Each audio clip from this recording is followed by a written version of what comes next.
This is just what the doctor ordered. Hello and welcome to Just What the Doctor Ordered, the show where I give you your weekly dose of vitamin cricket. I'm Dr. Nishant Joshi. Let's start the show. Well, it's been another tumultuous week in English cricket, which has become such a shambles that the Pakistani administration of the mid-2000s is finally starting to look mildly competent. Now, the ECB's terrible week started off with the belated sacking of beleaguered coach Peter Moores. Now, Peter Moores always seemed to me a little bit like your maths teacher at school, but not the scary one who you always made sure your homework was on time for. More like the one who also had to teach gym on the side just to make ends meet after his wife left him. Oh, I'm sorry, Mr. Moores, what was that? You want to give me detention for not handing in my homework in on time?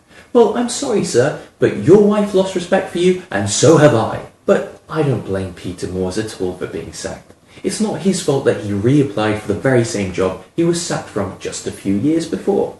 Granted, it is a bit like an astronaut returning from a failed mission to Mars and then saying, you know what, I think I have unfinished business on Mars. You wouldn't expect his bosses to say in return, sure Peter, you already cost us millions, and we have far more qualified candidates than you, but we know that you won't write a tell-all autobiography about how terrible we are, and so we'd rather just go with you. And speaking of a man that the ECB would like to send into space, no, not him, Kevin Pietersen was back in the news this week as he scored a record 355 not out, playing for Surrey in a championship game versus Leicestershire, all but guaranteeing him a spot in England's test squad against New Zealand. Well, that would be true if any other English player had scored a triple century, but that's not quite how things go with Kevin Pietersen, because a different set of rules apply to him, as we found out when England's new director of cricket, Andrew Strauss, spoke to the press. Could you just clear up what's happening with Kevin Pietersen? Sure, absolutely. I went to see Kevin Pietersen last night to explain the ECB's position. We have no short-term plans to play Kevin Pietersen throughout the summer. Long-term, I can't make any guarantees.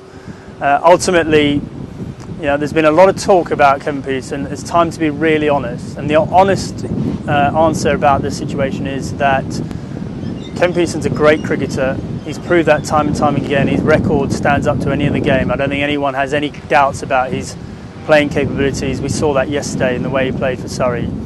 But over a number of months and years, trust has eroded between Kevin Pietersen and the ECB. It's pointless denying it. We all know it's the case. It's been going on for quite a long period of time.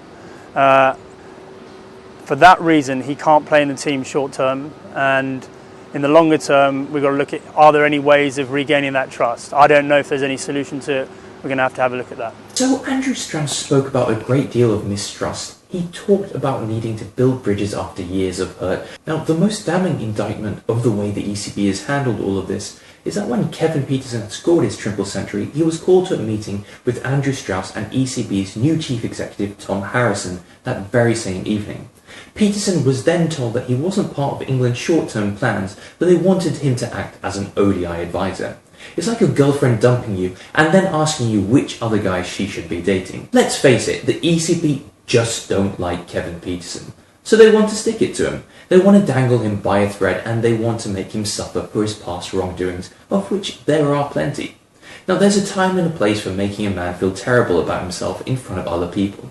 Like, for example, when he's walking down the street and wearing a full football kit, it's okay to humiliate that man. He brought it upon himself. Or if you see him taking selfies, it's okay to punch him. I do think it should be legal to punch a man who takes selfies, but I digress.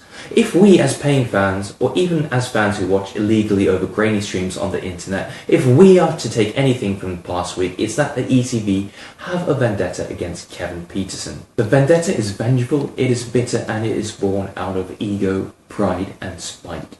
Now, let's make it clear that Kevin Pietersen has brought a lot upon this himself. You can't just expect to profit off a book that makes personal attacks against the same people that you want to work with, and then expect to walk straight back into the setup as if nothing happened. It's like working at a Subway franchise and then going on Facebook over the weekend, slagging off your colleagues, and then expecting to walk back into your job on Monday like nothing happened. Oh, that Facebook post, it was just banter. Wait, what do you mean nobody wants to work with me? I bake the best damn spicy Italian in town. Now, the ECB have failed to manage the Pietersen situation. They've been so bad that if Jose Mourinho was a cricket coach right now, he'd be describing the ECB as specialists in failure. Now, all the ECB need to do is remind everyone that literally a few months ago, Pietersen wrote a book in which he explicitly called Alistair Cook a weasel and likened him to Ned Flanders in The Simpsons. He called James Anderson a bully. He ridiculed Matt Pryor, who was key in helping him reintegrate back into the England side, after he sent derogatory text about then-captain Andrew Strauss to the South African opposition during a test match. If you remind them of that, the public might just get the point. Now, the ECB have consistently been proven to be fabricating anecdotes about Kevin Pietersen, like the one about how he returned the award he received after his 100th test. Then there was that one about how Keith P is making pandas go extinct. And also the one about how he is single-handedly responsible for Nickelback's inexplicable continued success. They had one good song, and that was it. It's just a terrible show all around, and everyone is guilty and as duplicitous as one another. Maybe the greatest irony is that in spite of the distance between the ECB and Kevin Pietersen, really, they both just deserve each other. Well, that's it for this week. If you enjoyed this video, do share it with your friends, maybe even Kevin Pietersen, and with the ECB as well.